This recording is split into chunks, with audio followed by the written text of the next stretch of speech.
એવો લાઈવ દાખલો છે ભાઈ. રાજકોટની બજારની માલમાં એક મુસલમાનનો દીકરો ઇકબાલ જેનું નામ, જેના માથાની માલમાં વાળ હતા એટલું દેણું થઈ ગયેલું ભાઈ.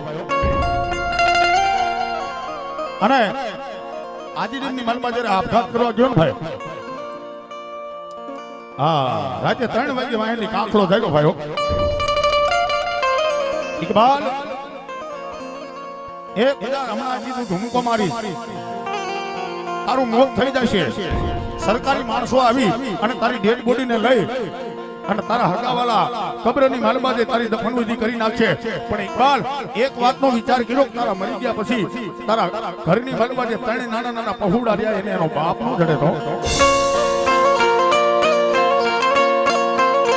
સાહેબ, મુસલમાનના દીકરાએ રોતા રોતા માદીના પગ પકડીને એટલું કીધું કે મારી મરું ને કરવું શું બાપ?